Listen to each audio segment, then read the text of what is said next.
मध्य प्रदेश चुनाव में देख रहे हैं आप हमारा ओपिनियन पोल जो I will 7 of the week के लिए किया सीएसटीएस ने, और इस ओपिनियन पोल के नतीजे बहुत नतीजे जो आपको बताएंगे, लेकिन हम ये भी बता दें कि दरअसल मध्य प्रदेश के मुख्यमंत्री शिवराज सिंह चौहान इस वक्त हमारे साथ मौजूद है। शिवराज जी, आपका बहुत बहुत स्वागत है। लेकिन उसके पहले मैं आपको जानकारी दे दूं कि जो हमारा ओपिनियन पोल है वो आपकी पार्टी को 148 से 160 सीटें देता नजर आ रहा है, जबकि कांग्रेस के पक्ष में सिर्फ 52 से 62 सीटें देता नजर आ रहा है। और आपका जो वोट शेयर है, यानी वोट जो आपको पड़ने वाले हैं, वो आंकड़ा भी बहुत दिलचस्प है।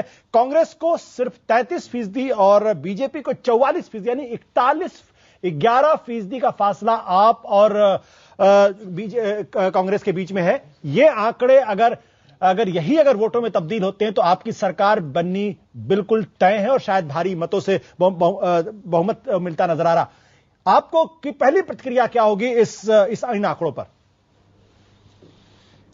ये आंकड़े बिल्कुल संभावित है, इसलिए जी कि मध्य प्रदेश में लगातार पिछले 10 साल से भारतीय जनता पार्टी की सरकार है और सरकार ने विकास के और जनता के कल्याण के जो काम किए हैं, और सचमुच में अगर मैं मुख्यमंत्री के नाते ये कहूं जी तो मैंने सरकार कम चलाई है, हमने परिवार की तरह मध्य प्रदेश को चलाने का प्रयास किया है।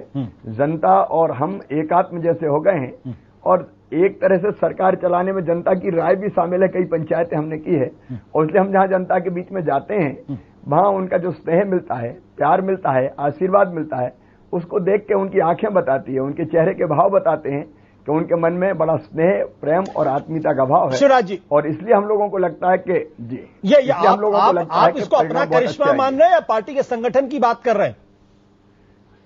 मैं पार्टी का विनम्र कार्यकर्ता हूं। अगर ये परिणाम आ रहे हैं तो सब मिला के ला रहे हैं। जी, आपको लगता है कि पार्टी का योगदान ज्यादा है या आपका योगदान ज्यादा? मेरा सवाल ये था।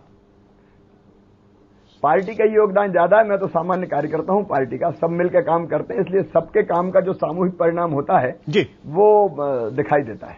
परिवार की आपने बात की, परिवार की तरह आप सरकार चला रहे हैं। परिवार में कलह भी होती है, आपके घर में भी कलह हो रही हैं, उससे आप कैसे निपटेंगे? घर में कहीं कलह नहीं है। स्वाभाविक रूप से जब ये जानकारी मिलती है लोगों को, जी कार्यकर्ताओं को भी, कि भारतीय जनता पार्टी बहुत अच्छी स्थिति में है, जनता का समर्थन मिल रहा है, चुनाव जीतने की संभावनाएं बहुत अधिक है, तो स्वाभाविक रूप से दावेदारों की संख्या भी बढ़ती है। मैं बढ़ती हुई संख्या को बुरा नहीं मानता, लेकिन पिछले दिनों हमने गंभीरता से यहाँ देखा है पार्टी के हमारे संगठन ने कुछ चीजें प्रायोजित है और जिसमें कहीं कहीं तो ऐसा भी निकला कि कुछ लोग प्रायोजित करके जो भाजपा के कार्यकर्ता नहीं थे वो कार्यालय भेज दिए गए। अब यहाँ पार्टी का संगठन सचेत है, अंदर कोई कलह नहीं है। बट शिवराज जी, क्या ऐसा तो नहीं कि आप ओवर कॉन्फिडेंट हो रहे हैं, क्योंकि अभी भी करीब 25 से 26 दिन का वक्त है चुनाव में? नहीं, ओवर कॉन्फिडेंस में होने का सवाल ही पैदा नहीं होता जी। चुनाव है, इसलिए जो हमने बेहतर किया वो जनता के बीच ले जाने की हम कोशिश कर रहे हैं। अगर मैं आपसे सवाल करूं कि आपको वो एक ऐसा कौन सा मुद्दा जिसके आधार पे आपको लग रहा है कि आपको बहुमत मिलता नजर है, वो कौन सी एक योजना होगी जिसको आप क्रेडिट देना चाहेंगे?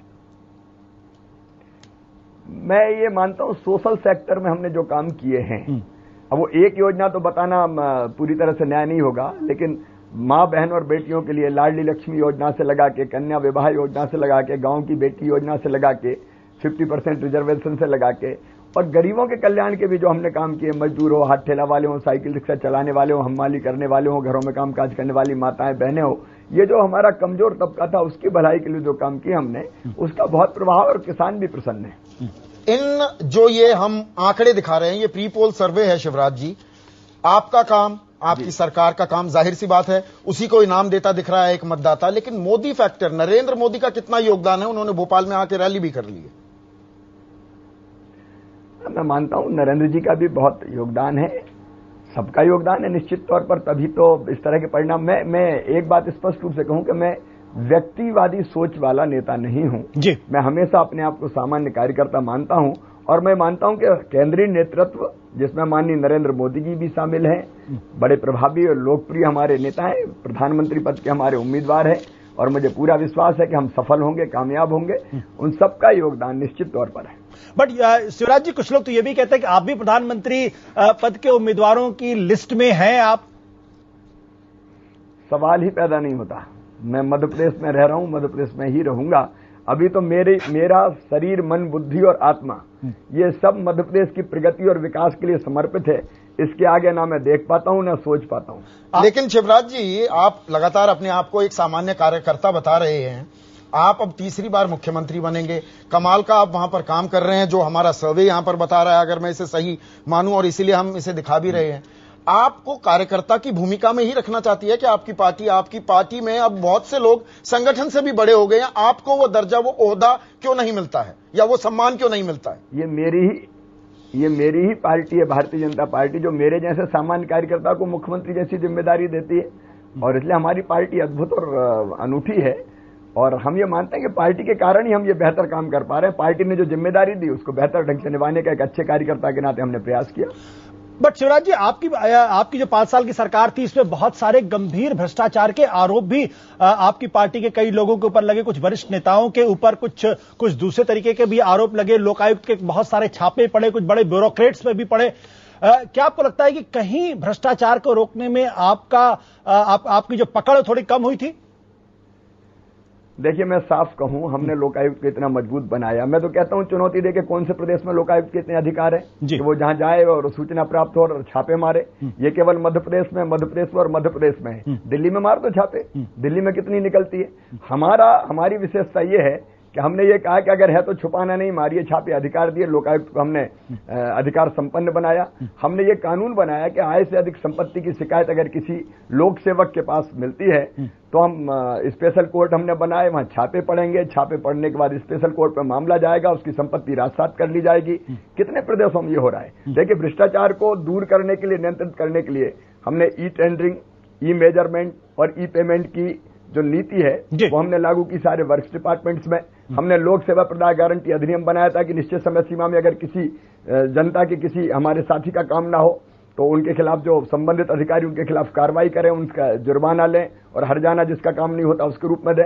और स्पेशल कोर्ट बना के हम कई की संपत्ति राजसात कर चुके हैं। तो हम तो भ्रष्टाचार से प्रभावी ढंग से लड़ रहे हैं। लेकिन ये अलग बात है कि अगर कहीं निकल गई, क्योंकि हमने निकलवाई, तो फिर ये प्रचार किया जाए कि मध्य प्रदेश में तो बहुत है, बाकी जगह देखो आप।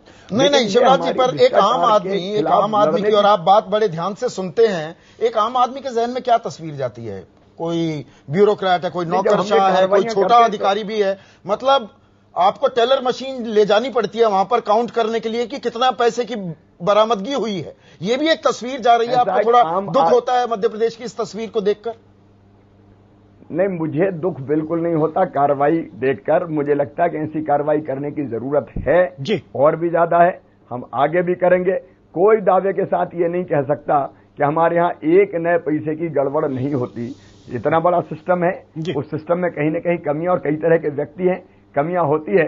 लेकिन अच्छी सरकार वो है कि अगर कहीं कमियां है, कहीं गड़बड़ है, उसके खिलाफ कार्रवाई करें। हम कार्रवाई करते हैं, इसलिए सामने आती है। जी बिल्कुल शिवराज जी, बहुत बहुत शुक्रिया आपका हमारे साथ जुड़ने के लिए। हम तो इतना ही कह सकते हैं कि ये हमारे आंकड़े हैं, और 8 तारीख को या 9 तारीख को जब भी इसकी वोटों की गिनती का काम शुरू होगा तब असल नतीजा आएगा। और अपने दर्शकों से भी कहेंगे कि दरअसल ये सिर्फ एक आकलन है, उस आकलन के आधार पर हमने एक अंदाजा लगाया है। अभी दरअसल वोट ना तो पड़े हैं और ना ही उसकी वोटों की गिनती का काम शुरू। फिर भी शिवराज जी, बहुत बहुत शुक्रिया हमारे साथ जुड़ने के लिए। आपको भी बहुत बहुत धन्यवाद। नमस्कार।